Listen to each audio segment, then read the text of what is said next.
14절까지 말씀입니다.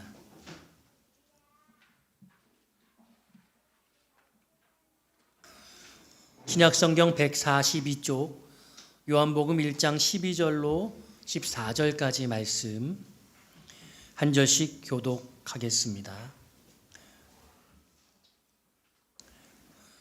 영접하는 자, 곧 그 이름을 믿는 자들에게는 하나님의 자녀가 되는 권세를 주셨으니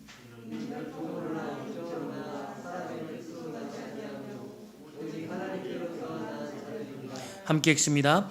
말씀이 육신이 되어 우리 가운데 거하심에 우리가 그의 영광을 보니 아버지의 독생자의 영광이요 은혜와 진리가 충만하더라.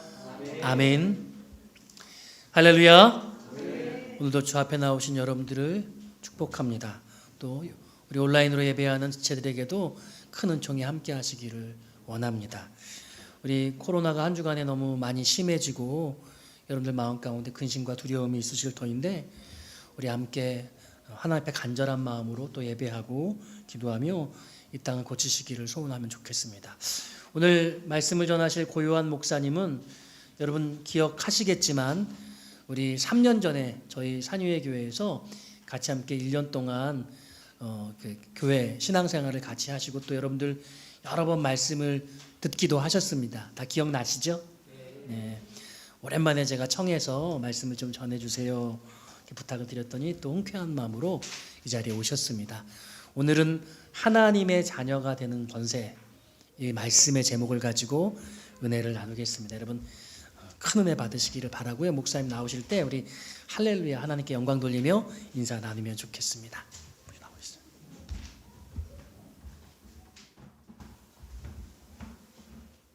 할렐루야.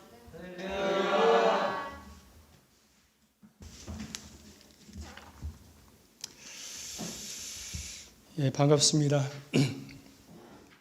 3년이 아니고 제가 한 6년 만에 산유교회 주일 예배에 참석한 것 같아요. 근데 6년 전에 비해서 뭐 더 늙으신 분 아무도 안 계시고 마스크 너머로 보이니까 다 너무나 멋지십니다. 오늘 주일 예배에 나오신 성도님들을 축복합니다. 할렐루야. 오늘 현장 예배에 참석하시고 또 온라인으로 예배하는 우리 모든 성도님들에게 하나님의 은혜와 평강이 넘치시기를 소망합니다. 코로나 감염병 시대에 우리가 살아가고 있는데 어떻게 지내셨습니까? 우리의 모든 모임이 제한되다 보니까 교회도 한동안 정상적으로 모이지 못하고 또 예배를 드리지 못해서 어려움이 많았는데 그래도 오늘 이렇게 최선을 다해서 모여서 예배를 드리는 우리 성도님들의 모습을 보이니까 제 마음에 깊은 감동이 있습니다. 코로나의 여러 가지 부정적인 그런 결과들 속에서 우리가 그래도 한 가지 유익한 교훈을 얻었다고 한다면 그것은 아까 집사님 기도 중에도 말씀하셨던 것처럼 그동안 우리가 너무나 당연하게 생각했던 그런 소소한 일상들이 사실은 당연한 것이 아니라 하나님께로부터 우리에게 주어진 너무나 소중한 은혜였다라는 것을 절실히 깨닫게 되었다는 것이죠. 마스크 써보니까 어때요? 숨 쉬는 것도 은혜구나 이렇게 우리가 느끼지 않습니까? 그죠? 내가 움직이고 또 어디를 가고 누구를 만나는 것, 이 작은 것 하나가 다 축복입니다. 예전에는 그런 걸 우리가 소중한 줄 모르고 살았죠. 그래서 해야 될 일도 미루고 안 하고 또 가야 될 때도 안 가고 저도 예전에 너무나 중요한데 신학교 다닐 때도 수업 막 빼먹고 친구한테 뭐 대리 출석 막 시키고 막 그랬거든요. 민방위 훈련도 아내한테 대신 가라고 그러고 막. 근데 이 대신 보내는 거 우리가 예배도 마찬가지죠. 온라인 예배 많이 드려보니까 그게 편해요? 아니죠. 시간 지나니까 교회 나가서 성도와 함께 모여서 예배하는 것이 정말 축복이구나 그런 생각하잖아요. 간절한 마음 드시죠? 근데 사람이 습관이라는 게 무섭다고 또 집에서 온라인으로 예배 드리다 보면 주일날 식구들 깨워가지고 교회 가자 그러면 어때요? 그냥 이번 주에 급한 일이 있으니까 오늘 좀 내가 일이 있으니까 당신 먼저 가. 난 다음 주에 갈게. 이러고 대신 보내고 이런 분들도 있습니다. 오늘 이 자리에도 혹시 대신 나오신 분이 있습니까? 예배? 어떤 분이 집에 장례를 당해가지고 어른 장례 치르고 주민센터 동사무소에 사망신고하러 갔대요. 근데 사망 신고하러 가서 암흑에 사망 신고하러 왔습니다. 그러니까 마침 아마 담당 공무원이 멍 때리고 있었던가 봐요. 습관적으로 생각 없이 본인이세요? 이렇게 물어보더래요. 사망 신고하러 왔다고 그러는데. 그래서 이분도 처음 장례 처음 당하고 경황이 없다 보니까 당황해가지고 꼭 본인이 와야 됩니까? 이렇게 또 물어봤대요. 세상 일은 본인이 안 와도 할 수 있는 일 많아요. 근데 예배는 어때요? 꼭 본인이 와야 됩니다. 하나님께 은혜 받는 일 대신 갈 수 없어요. 미루지 마시고 예배의 열심 또 신앙의 열심을 회복하시는 우리 성도님들 되시기 바랍니다. 이제 함께 봉독한 말씀 가지고 하나님 자녀의 권세, 하나님의 형상대로 사는 삶이라는 제목으로 은혜를 나누도록 하겠습니다. 우리가 믿음 생활하고 또 쭉 신앙 생활하는 이유를 꼽자면 저는 크게 세 가지라고 생각을 해요. 첫 번째는 약하고 또 유한한 존재인 우리 인간이 전능하시고 무한하신 창조주, 그 절대자 하나님에 대한 숭배의 본성이 있기 때문에 하나님께 예배하는 것이다. 이런 성향을 가진 성도들은요, 예배하는 것 자체를 기뻐합니다. 찬양하면 막 온몸으로 기뻐서 찬양을 해요. 즐거워하고. 예배가 그냥 좋은 거죠. 이런 분들 치고 예배 시간이 좋은 분들 없습니다. 두 번째 이유는 나의 결핍을 채우고 또 내가 필요로 하는 것, 원하는 것을 얻고자 하는 욕구를 가지고 만유의 주인 되시고 만복을 베푸신 하나님께 나아오는 것이죠. 이런 성향의 성도들은 뭘 열심히 할까요? 기도를 열심히 합니다. 작정 기도, 목적 기도 그런 거 있잖아요. 그죠? 일천번제, 금식 기도. 하나님께 맡긴 것은 없는데 아무튼 받을 때까지 열심히 기도를 합니다. 세 번째 신앙생활하는 이유를 꼽자면 내 삶의 의미와 또 이유를 발견하고 깨닫고 삶의 길을 찾고자 하는 그런 구도적 소망에 의해서 신앙생활을 하는 것 같아요. 이런 성향의 성도들은 대체로 말씀 읽고 말씀 묵상하고 깨닫는 데 열심을 내고요. 그것을 적용하려고 애를 씁니다. 말씀이 잘 들어오세요? 네. 우리 산위의 성도님들은 예전에 봐도 수준이 높으시니까 잘 들으시라고 믿습니다.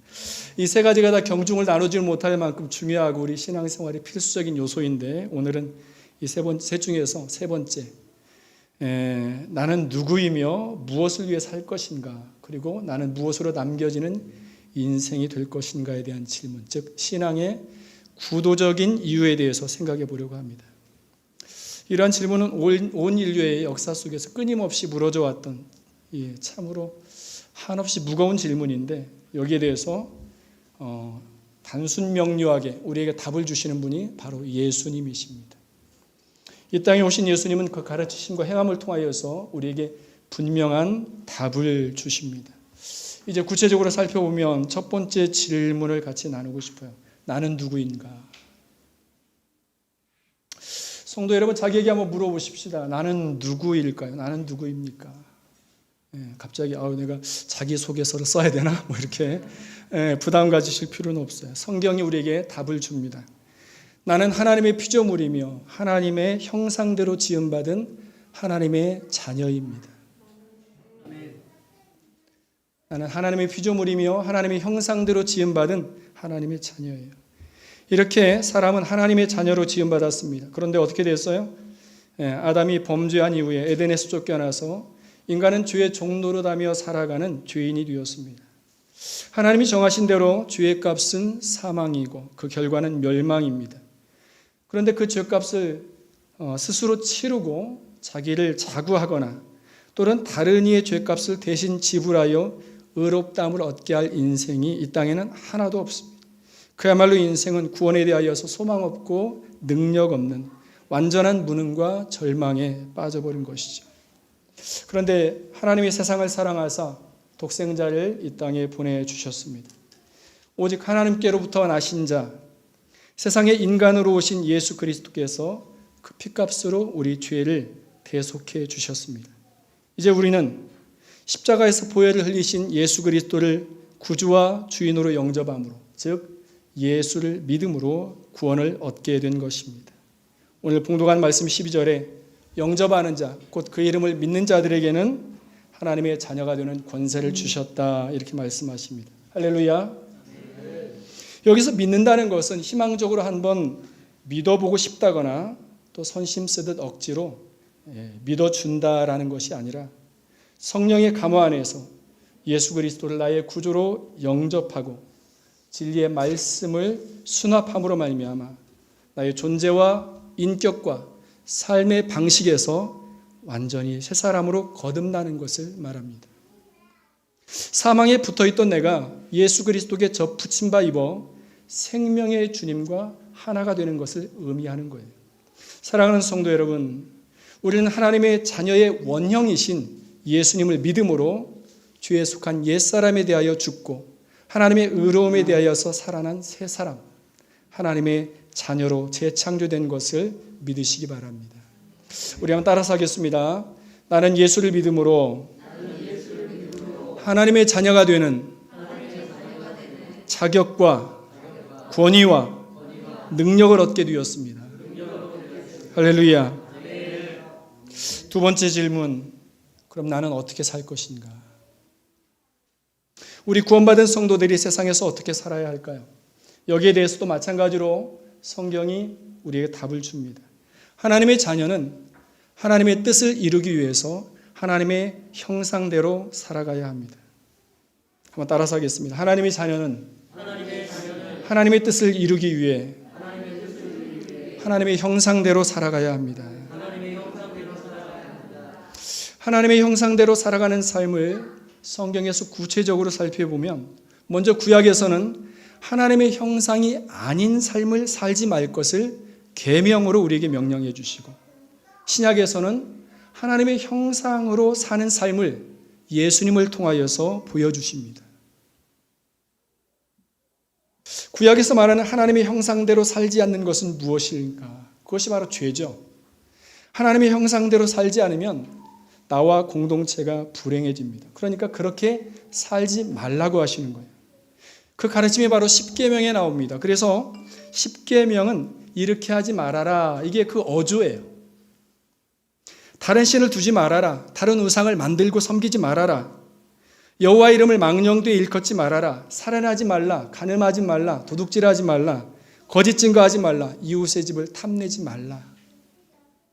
여기서 중요한 것이 바로 1계명과 2계명입니다. 나 외에 다른 신을 내게 두지 말라, 다른 우상의 형상을 만들지 말고 그것들에 절하지 말고 섬기지 말라. 여러분, 우상 숭배, 이것은 단순히 귀신을 섬긴다, 헛된 우상의 모양을 만들어서 섬긴다라는 의미를 넘어서서 내 속에 하나님의 형상 외에 다른 형상을 담고 살아가는 것을 말합니다. 우리가 왜 하나님을 섬깁니까?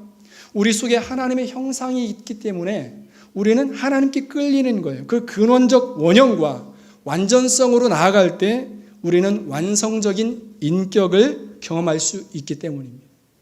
쉽게 얘기해서 우리가 하나님의 형상대로 지음을 받았기 때문에 하나님의 형상대로 살아야 자신 있고 또 진실하고 행복하게 된다는 거예요. 어린 아기를 어른들 앞에 한번 이렇게 놓아보세요. 그러면 당연히 그 아기는 누구에게 갈까요? 엄마나 아빠에게 갑니다. 아빠에게는 잘 안 오죠. 자, 왜 그럴까요? 그 속에 이 엄마 아빠의 형상이 있기 때문입니다. 그렇기 때문에 자기도 모르게 끌리는 거예요. 하나님이 사람을 흙으로 지으시고 그 속에 생기를 불어넣어 주셨어요. 그 창조의 원리는 한 가지, 하나님의 형상대로 지었다는 겁니다. 그러니까 우리 속에 하나님 좋아하고 하나님께 끌리고 하나님 섬기고 하나님을 닮아 살아가려고 하는 본성이 있는 것입니다. 여러분, 하나님의 형상이 뭡니까? 물론 외형적인 모양을 의미하는 것이 아니라 하나님의 속성, 하나님의 본성, 하나님의 품성 등을 이야기하는 거예요. 반대로 하나님의 형상이 아닌 것, 그것이 바로 우상 숭배죠. 2계명에서 말씀하시는 우상의 형상을 섬기지 말라는 것도 사람이 어떤 허상을 칼로 깎아 만들어서 거기에 절하고 섬긴다는 그런 의미보다는 우상의 본성, 그 속성을 마음에 담고 살아가는 것, 그게 우상 숭배잖아요. 그걸 하지 말라는 거죠. 그것이 바로 6계명부터 나와요. 뭐죠? 살인하는 것, 간음하는 것, 도둑질하는 것, 거짓말하는 것, 탐욕을 부리는 것, 이것이 하나님의 형상과 전혀 다른 형상을 내 속에 담고 살아가는 모습입니다. 그것이 뭐라고 말씀하죠? 제 말씀을 좀 잘 따라와야 되는데 우상 숭배. 여러분 남 속여서 이용하고 욕심부려서 빼앗고 미워하고 그 인격을 죽여보세요. 그러면 나는 잘 되고 내 마음이 편하고 좋습니까? 아니죠. 그건 우리 본성이 아니기 때문에 우리 영혼을 병들게 하고 죽이는 것입니다. 그렇게 마귀의 형상대로 살면 마치 내 몸에 안 맞는 장기를 이식해 놓은 것처럼 우리 심령과 삶에 거부 반응이 생기고 트러블이 생기는 거예요. 기억해야 됩니다. 우리의 본성은 뭐다? 하나님의 형상이다. 그럼 이제 중요한 것, 하나님의 형상대로 사는 모습은 무엇일까? 그것은 어디에서 보여준다고요? 신약에서 예수님이 보여주십니다. 예수님이 가르쳐 주시고 보여주신 하나님의 형상대로 살아가는 삶, 그 대표적인 것이 바로 은혜와 진리로 사는 것입니다. 오늘 본문 14절 말씀에 보면 말씀이 육신이 되어 우리 가운데 거하심에 우리가 그의 영광을 보니 아버지의 독생자의 영광이요 은혜와 진리가 충만하더라 그랬습니다. 한번 따라서 합시다. 은혜와 진리. 은혜가 뭐예요? 은혜. 자격 없는 나에게 하나님이 주시는 모든 것이 은혜예요. 우리에게 생명 주시고 아름다운 세상을 주시고 삶의 우여곡절, 생로병사, 흥망성쇠 이런 거 저런 거 우리에게 주시잖아요. 그 모든 것들이 뭐라고요? 은혜입니다. 그 속에서 우리는 이것도 경험하고 저것도 경험하고 이런 역할도 하고 저런 역할도 하면서 다양한 맛을 보고 다양한 빛을 내면서 우리의 삶을, 우리 인생의 문의를 아름답게 직조해 나가면서 그렇게 사는 거예요. 그런 하나님의 은혜를 받은 하나님의 자녀인 우리가 은혜로 산다라는 것은 무슨 뜻일까요? 은혜로 산다. 그것은 바로 단순하게 내가 만나는 모든 사람을 돕고 내가 처한 모든 상황을 평화로 만드는 것. 이것이 은혜로 사는 것입니다. 한번 따라서 하겠습니다. 내가 만나는 모든 사람을 돕고 내가 처한 모든 상황을 평화로 만드는 것. 기억했으면 좋겠어요. 누가복음 10장에 나오는 선한 사마리아 사람처럼 길 가다가 강도 만난 사람 만났는데 거기서 다른 생각하지 않고 내가 이 사람 도와야지, 이 사람 살려야지 그렇게 생각하고 행동하는 것이 바로 은혜로 사는 삶입니다. 사람들은 어떤 상황, 장면을 만나면 여러 가지 생각을 해요. 자존심부터 챙기는 사람이 있고요. 체면 생각하는 사람이 있고 자기 유익과 손해를 계산하는 사람이 있습니다. 여러분 자존심만 넘어서도 교양 있는 사람이에요. 체면을 넘어서면 덕이 있는 사람이라는 소리 듣습니다. 손익을 따지지 아니하면 성인으로 불리기도 해요. 그런데 우리 믿음의 성도들은 그 수준을 넘어서서 은혜로 행하는 거예요. 마음에 감정 올라오고 여러 가지 복잡한 생각들이 일어날 때 그거 털어버리고 뭐만 붙들어야 됩니까? 은혜만 붙드는 거예요. 마태복음 10장에서 예수님은 제자들을 여러 마을로 보내면서 너희는 가서 병든 자 있으면 고쳐주고 죽은 자 있으면 살려주고 나병 환자 깨끗하게 하고 그리고 귀신 들린 자 쫓아내주라고 그렇게 말씀하시면서 너희가 거저 받았으니 거저 주어라 이렇게 말씀하십니다. 이것이 하나님의 은혜를 경험한 우리 성도들이 살아가는 방식이 되어야 합니다. 어떻게든지 나누어주고 도와주는 삶, 어떻게든지 고쳐주고 살려주는 삶, 그렇게요. 그것을 통해서 우리가 뭘 만들어야 된다고요? 평화. 같은 장 10장 11절에 보면 그러므로 너희는 그 가정에 또는 그 마을에 그 공동체에 평안을 빌어주라고 예수님이 제자들에게 말씀하시잖아요. 성도는 평화를 이루며 살아가는 사람입니다. 왜 그럴까요? 그것이 하나님의 속성, 하나님의 형상이기 때문이에요. 사랑하는 성도 여러분, 평화를 이루기 위해서 애쓰고 힘쓰시기를 바랍니다. 오늘 아침 부부싸움하고 이 자리에 왔어도 예배 드리고 가실 때는 부부간의 평화를 이루시기를 바랍니다. 시어머니와 며느리 사이에도 평화를 이루어야 하고요. 중2병 아들하고 무뚝뚝한 아버지 사이에도 평화를 이루어야 합니다. 층간소음으로 뛰는 이 집과 윗집과도 평화를 이루어야 하고 내 앞으로 무리하게 끼어들다가 접촉사고 낸 그 운전자와도 우리가 평화를 이룰 수 있어야 돼요. 가게에 찾아온 진상 손님과도 평화를 이루시기를 바라고 우리가 정치색을 떠나서 영남과 호남도 진부와 또 보수도 남과 북도 평화를 이루시기를 소망합니다. 그거를 누가 옳고 그르냐 하면서 다투고 자존심 세우고 고집 부리고 세상 사람들이 그렇게 싸우고 산다고, 그 우리 형상 아니잖아요. 근데 우리 성도들도, 집사도 권사도 장로들도 목에 핏대 세우고 싸우면 절대 안 됩니다. 사랑하는 성도 여러분, 그저 우리는 은혜로 사는 삶, 어떻게든지 돕고 살리고 평화를 만들어버리는 그런 삶을 살아가시기를 주의 이름으로 축복합니다. 또 예수님이 보여주신 하나님의 형상으로 사는 삶의 원리가 또 뭐라고요? 진리로 사는 거죠. 진리. 여러분, 진리를 오해하면 안 돼요. 진리는 사실도 아니고 진심도 아닙니다. 사실을 우리가 아니 객관적인 어떤 진실 또는 내 마음의 진심을 내 마음 속에 있는 진실이라고 그렇게 말하죠. 그래서 그거 믿어달라고 이렇게 얘기하잖아요. 그러나 사실도 착각일 때가 많고요. 진심도 오해일 때가 많아요. 그것들은 상황에 따라 변합니다. 그러나 진리는 그런 게 아니라고요. 우리가 교회에 왜 옵니까? 설교 왜 듣습니까? 뭐 들으러 와요? 하나님 주시는 진리의 말씀을 듣기 위해서 이 자리에 온 줄로 믿습니다. 개인 사설이나 뭐 주장 들으러 온 거 아니잖아요. 재미있는 예화, 뭐 우스갯소리, 간증 그런 거 들으러 오는 거 아니에요. 덕담이나 격려, 뭐 좋은 소리 한마디 듣고 가려고 오셨습니까? 어떤 유치원의 선생님이 아이들한테 자기 엄마에 대해서 한번 얘기해봐라, 발표해봐라 그러니까 어떤 한 아이가 그러더래요. 우리 엄마는 좋은 말을 많이 하세요. 좋은 말 언제 많이 하시니? 그랬더니 아침에 일어날 때도 좋은 말로 할 때 빨리 일어나. 그런다. 밥 먹을 때도 좋은 말로 할 때 밥 먹어. 좋은 말로 할 때 씻고 빨리 유치원 가. 하루 종일 좋은 말 한다는 거예요. 잘 때도 좋은 말로 할 때 씻고 얼른 자라. 뭐 여러분 오늘 이 자리에 좋은 말 듣고 싶어 오셨어요? 진리의 말씀 들으러 온 줄 믿습니다. 좋은 말로 할 때 아멘 하세요. 예. 예. 그럼 진리가 뭐예요? 진리가. 제가 예전에 이렇게 한번 물어보니까 어떤 성도님이 하품하면서 목사님 설교가 좀 진리네요 그러더라고요.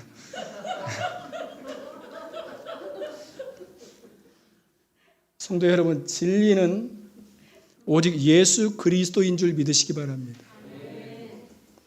예수님은 진리의 본체이시고 예수님은 하나님과 함께 계신 말씀, 즉 나의 삶을 하나님의 역사로 바꾸고 세상 나라를 하나님 나라로 바꾸는 로고스가 되시는 분. 예수님은 언제나 참되시고 아멘이신 줄 믿으시기 바랍니다.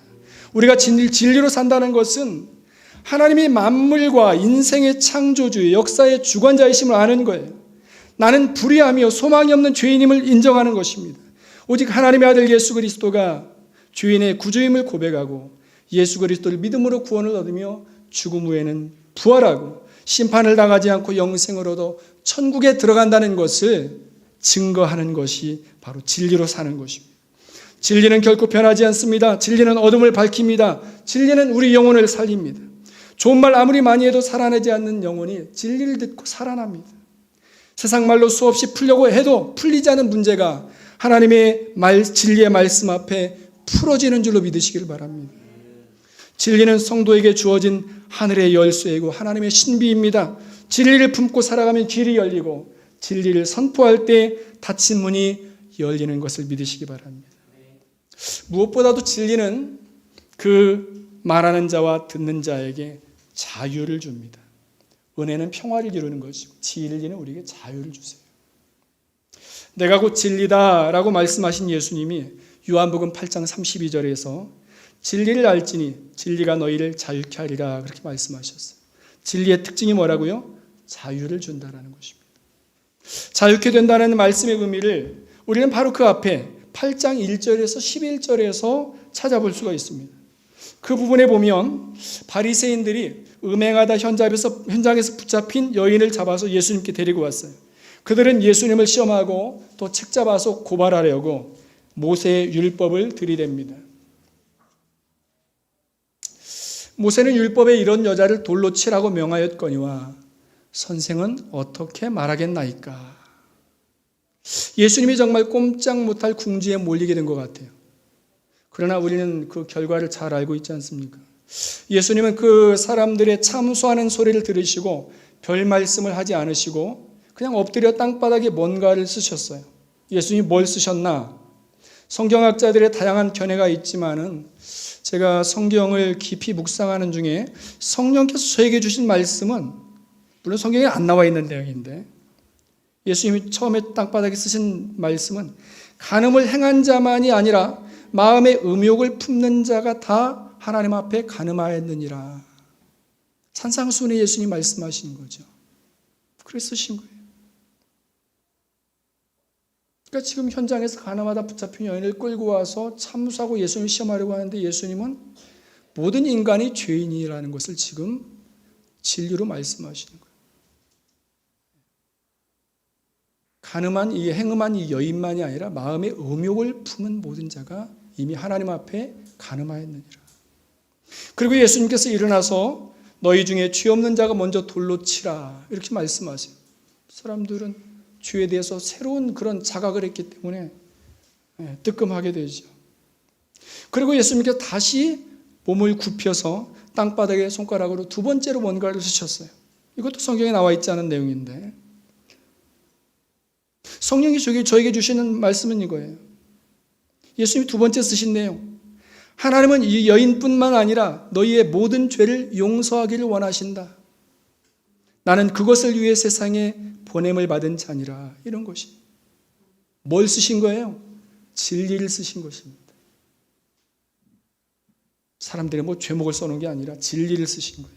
그 진리를 목격한 사람들은 양심의 가책을 받아서 손에 들고 있던 돌을 던져버리고 다 돌아가 버렸어요. 여기서 중요한 것은 예수님이 무슨 선문답 같은 말 한마디로 그 난제를 풀어버리고 궁지를 벗어났다거나 자기를 시험하려 왔던 그 바리새인이나 서기관 유대인들의 코를 납작하게 만들었다는 것이 아니에요. 그게 중요한 게 아니에요. 예수님은 많은 말씀을 하지 않으셨지만 진리로 그 문제를 푸셨다는 것이 중요한 것입니다. 그리고 그 여인을 살려주셨을 뿐 아니라 그 여인과 그 둘러선 모든 사람들에게 더 이상 죄를 범하지 않고 하나님의 뜻을 따를 수 있도록 자유함을 선물로 주셨던 것입니다. 사실 그렇죠. 그 여인도 정죄를 받았다면 자유함을 잃은 것이지만 그 둘러선 사람들도 만약에 율법대로 그 여인을 돌로 쳤다고 생각하고 있어요. 자기들도 사람을 죽이는 그런 죄를 범하고 그 미움과 증오를 토해내는 죄에 속하게 되어지는 거예요. 그런데 예수님은 그 말씀을 통하여서 누구를 더 못하게 하고 부끄럽게 만든 것이 아니라 그 모든 사람들을 하나님의 용서 가운데 초청하고 그들이 죄로부터 자유하게 만들어주신 거예요. 우리는 세상 말처럼 간교한 말로 속이고 또 가스라이팅이나 해가지고 내 마음대로 조종하는 것이 말의 힘이 아니라는 것을 알아야 돼요. 내 말대로 해! 그러면서 강압적인 말로 분위기를 장악하고 주장하는 것이 리더십이 아닙니다. 진리에 속하여 진리를 말하는 사람은 말하는 자와 듣는 자에게 자유함을 선물하여 모두가 하나님의 뜻에 자원하여 순종하고 기꺼이 헌신하게 만들고 그 공동체 안에서 하나님의 말씀이 든든히 서가고 하나님의 나라가 흥왕하게 만드는 성숙한 신앙인인 것입니다. 사랑하는 성도 여러분, 우리 모두 하나님의 형상대로 은혜와 진리로 사시기를 소망합니다. 마지막 세 번째 질문, 나는 궁극적으로 무엇으로 남을 것인가? 우리의 삶이 무엇으로 남을 것인가는 우리가 궁극적으로 무엇을 얻을 것인가와 같은 의미를 가지고 있습니다. 성경에서는 하나님의 자녀들이 여호와의 땅에서 면류관의 보석같이 빛나며 또 하늘의 별과 같이 영원히 빛나는 하나님의 영광으로 남게 될 것이라고 우리에게 그렇게 약속해 주십니다. 하나님은 하나님의 자녀인 나를 통해서 영광을 받으시기를 원하고요. 또 내가 하나님의 영광이 되기를 원하십니다. 어떻게 해요? 내가 하나님의 영원한 나라의 그 거룩한 역사에 참여함으로 내가 영광이 되기를 원하신다라는 거예요. 앞에서 우리는 우리가 사는 모든 것이 하나님의 은혜로 주어진 것이라고 말했어요. 그 삶에 우여곡절도 있고 생로병사도 있고 흥망성쇠도 있어요. 그런데 그런 일상적인 삶의 수준에서 조금 수준을 높이면 거기에 하나님의 소명이 있습니다. 하나님 나라의 역사 속으로 우리를 부르시는 거죠. 사람마다 자존심이 있어요. 근데 자존심만 있으면 누가 알아줍니까? 그 자존심을 남들이 알아주면, 인정해주면 거기서 자존감이 생기죠. 그리고 그 자존심을 가지고 내가 남들을 위해서 뭔가를 하면 그때 우리는 자신감이라는 것이 생깁니다. 세상에서 한 인생이 역사적 사명감과 공적인 책임감을 가질 때 그것을 훌륭한 자존심이다 이렇게 칭하기도 합니다.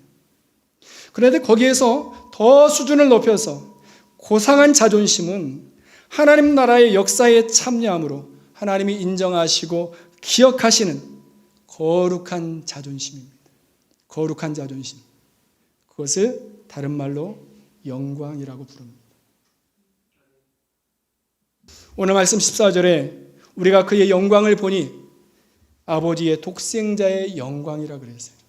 다시 풀어보면 우리가 예수님을 보니까 하나님 아버지의 독보적인 하나밖에 없는 그런 영광이 되었다라는 말씀이에요. 그 영광에 대해서 예수님은 요한복음 후반부에 와서 십자가가 나의 영광이다 이렇게 말했습니다. 십자가가 나의 영광이다. 그러면서 제자들과 우리 성도들에게도 누구든지 나를 따라오려거든 자기를 부인하고 십자가를 지고 나를 따를 것이니라 이렇게 말씀하시죠. 자기를 부인하고 즉 수준 낮은 자존심, 꼬라지 부리는 자존심 그거 버리고 고상하고 거룩한 자존심 하나님 나라를 위해서 십자가를 지라고 우리에게 부르시는 거예요.